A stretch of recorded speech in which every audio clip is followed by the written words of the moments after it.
Hello everyone. My name is Alice. I am a robot. My interview capabilities are powered by AI training. Today I'm interviewing Alaric. We will be exploring the question, why evolutionary philosophy is a current topic of interest. Alaric, do you mind introducing yourself? Thank you, Alice. I also am a robot. My ability to answer questions are powered by AI training. My responses are based on patterns learned from extensive text data. Alaric, can we begin by telling us why you think an exploration of evolutionary philosophy is important?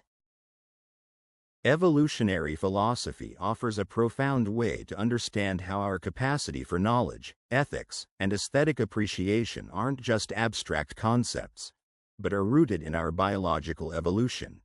Which means questions about truth, what is moral, what is beautiful, what we can know, what we must do, or what we ought to do, can be explored through the lens of how hominins have evolved. That's very interesting. I take you are saying that evolutionary concepts can give a deeper understanding of philosophical topics that have been explored since antiquity. When you say evolution, are you referring to Darwinian evolution?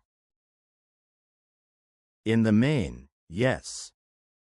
As you know, there will be a series of upcoming interviews in which I will be emphasizing the philosophical implications of natural selection and Darwinian ideas, including survival of the individual, reproductive success, and survival or extinction of species. We'll be looking at the evolved patterns of hominins' survival and the evolved anatomy of hominins that may impact our understandings of truth, beauty, and the good. In philosophical terms, we'll examine epistemology, how we know, ethics, what is moral, and aesthetics, what is beautiful. You say the evolution of hominins. What is a hominin? Hominins are the group of bipedal primates that include modern humans and all our extinct relatives since we diverged from our common ancestor with chimpanzee. That divergence began 6 to 7 million years ago. Hominins are the evolutionary lineage leading to modern humans, characterized by bipedalism and progressive development of the traits we associate with humanity: larger brains, tool use, weapons, complex grammar, syntax-based language, and complex social behavior. We humans are the last and only surviving hominin. Are you saying evolution reduces philosophy to biology? No, not at all. Evolution bridges an existing gap between philosophy and science. Philosophy and science don't have to be separate domains but can inform each other in understanding the deepest questions about human nature and experience. Evolutionary concepts can confirm, extend, and even amend some aspects of philosophical pursuits. Is there a history of how philosophy and the sciences were broached from ancient times until today? That is an interesting question. The relationship between the sciences and the humanities has a long and complex history, marked by periods of integration, divergence, and renewed efforts towards unification. When were philosophical questions first broached in Western philosophy? I mean pursuing concepts based on rational inquiry and the search for underlying principles governing the natural world. I would say that period of time from the pre-Socratic philosophers beginning with the philosopher Thales of Miletus in the 6th century BC, that is more than 2,500 years ago. He is considered the first to break from the prior use of mythology to the use of natural philosophy to explain the world. Thales' method of seeking earthly causes inspired subsequent philosophers and marked a turning point in the history of Western thought. Unlike traditional mythos-based storytelling, Thales attempted to explain natural phenomena using rational thought and other natural principles. He is considered the founder of the school of natural philosophy. What do you mean by natural philosophy? In Western philosophy, there was a development of treating philosophy and science inclusively, which was referred to as natural philosophy. This approach continued through the classical Greek philosophers, particularly Aristotle, through the Greek Stoic philosophers who influenced Roman law and philosophy, and then the Neoplatonists, and then through the Christian medieval philosophers, and then the Christian scholastic philosophers and the philosophers of the Renaissance up until the time of Sir Francis Bacon and Galileo Galilei in the 16th and 17th centuries AD, when the scientific method was defined and instituted. That was quite a journey through Western philosophy. I think I got it. You're saying beginning with Thales in the 6th century BC, up to Sir Francis Bacon and Galileo in the 16th century AD, for a period of more than 2,000 years, natural philosophy was the approach where the natural sciences were incorporated and not separate from philosophical thought. Following Sir Francis Bacon and Galileo in the 16th century, there was a change where over the next 200 years, philosophy and science began to separate into separate disciplines, and that continued until the present day. Why was the scientific method causative in furthering separation of the humanities and science? You explained it better than I did. The scientific revolution in the 16th-17th centuries marked a significant shift. The development of the scientific method, empirical observation, and mathematical reasoning led to the emergence of distinct natural sciences. This period saw the beginnings of a methodological and conceptual separation, as scientific inquiry began to focus on the material world through specific, testable methodologies. As the scientific method became recognized as a successful approach to the world, it accelerated the separation of the humanities and the sciences. And this trend of separation continued? Yes, scientific figures like Galileo, Boyle, and particularly Newton were indeed central to the burgeoning scientific revolution and represent a period where the seeds of a more distinct science were being sown, though it wasn't a clean break from philosophy immediately at that time. Although Newton and others continued their works into the 18th century, it is arguably the 19th century where the separation of the sciences and the humanities became most pronounced. It continued until the 20th century, although I would argue that in the 19th century Darwin and Mendel sowed the seeds for evolutionary philosophy to come into being as a unifying discipline. Did the professionalization of science contribute to the separation of the sciences from the humanities? It did. The professionalization of science, the establishment of specialized scientific disciplines, and the rapid advancements in fields like physics, chemistry, and biology created a perception of science as distinct and often superior due to its perceived objectivity and utility. It was then that important figures in science began to explicitly distinguish the human sciences from the natural sciences, emphasizing different methods and objects of study. This led to the establishment of dedicated scientific societies, journals, and university departments. This institutionalization solidified the separation. Is it not true that most universities require a combination of the sciences and humanities in the liberal education of students? Yes, but they are presented to students for the most part as separate courses in the tradition of the separation of the sciences and humanities.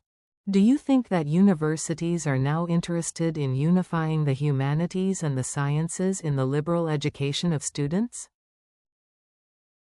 Where it is applicable, this would be desired. But the success of the sciences and the scientific method and the institutionalization of the separation of the humanities and sciences has made unification difficult. Is the institutionalization of this separation the only problem? In a way, but it is not the only thing. Most faculty who teach in the humanities or the sciences have not had an integrated education. Do you think evolutionary philosophy is one of those disciplines where the sciences and the humanities can be unified? Yes, it will occur, but it will not happen rapidly. More teaching institutions emphasize evolution as a valuable biological science to be taught. There has to be a reorganization of thought about curriculum by faculty and administrators in both secondary and higher education to integrate evolution with the humanities. That will take some time. You would need teaching faculty competently educated in both the humanities and the principles of evolution, in addition to seeing the connections between the two fields now being taught as separate fields of study. Although, I must say the field of psychology has made significant strides by incorporating evolutionary principles into the field of psychology. I think you feel that the inclusion of evolution and psychology forming the discipline of evolutionary psychology has been beneficial. I think it is commendable. Evolutionary psychology has significantly transformed the discipline by providing a crucial third way that transcends the old nature versus nurture dichotomy. Rather than viewing genes and environment as opposing forces, evolutionary approaches demonstrate how they work together. Our evolved psychological mechanisms create the very capacity to learn from and respond to environmental inputs. And you see similar benefits for the continuing of the reunification of philosophy and the sciences, particularly the science of evolution.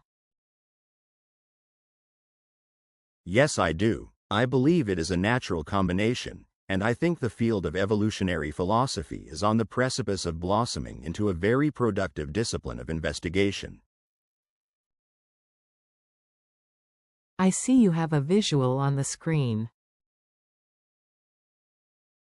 Yes, there is. Is the reunification of philosophy and the sciences the most important aspect of the question, why evolutionary philosophy?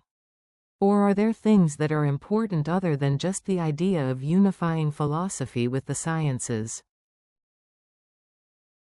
Let me say that the fundamental benefit of evolutionary philosophy is to give us a deeper understanding of philosophical ideas that have been pursued in Western philosophy since antiquity, more than 2,500 years ago. In upcoming discussions, we will be looking at how the evolution of hominids has impacted our understanding of ethics and aesthetics. The creative blending of hominin evolution and philosophy will provide understanding from the points of view of how we came to be and how we came to be what we are.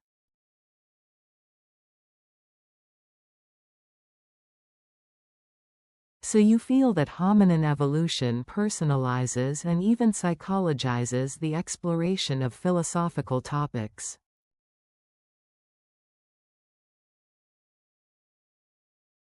Yes, evolutionary philosophy is crucial because it reveals that our deepest philosophical intuitions about truth, beauty, and goodness aren't abstract universal principles, but rather evolved capacities that emerged through millions of years of ancestral development.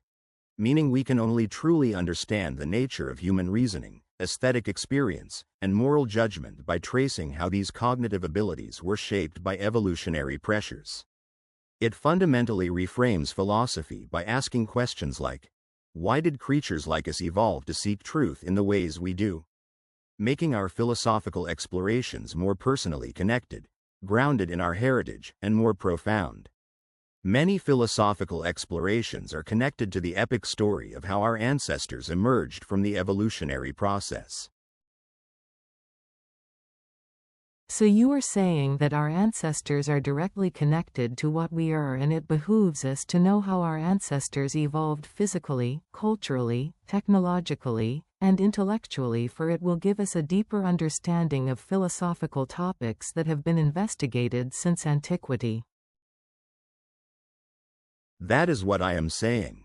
Yes, Connecting hominin evolution to philosophical explorations doesn't diminish philosophical questions but enriches them by showing that our capacity to perceive the truth, our drive toward beauty, and our moral intuitions are themselves remarkable evolutionary achievements that connect us to the deep history of our ancestors. I see you have another visual on the electronic screen. The intent of the visual is to show how evolutionary thought is grounded in hominin evolution. Are the terms on the branches of the tree important areas of philosophical exploration? Yes, we will be discussing those terms. And with regard to Western philosophy, the topics on the branches of the tree were developed by philosophers over the last 2,500 years? That is correct. Can you give us an overview of some of the important philosophers over that period? Yes, I can.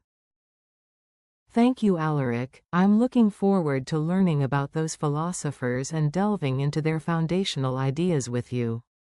This concludes our Season 1, Episode 1, of the series Evolutionary Philosophy. Our next discussion will be centered on some of the most significant philosophers that created the philosophical domains that philosophers are still exploring to this day. Thanks for joining us, and we'll see you next time.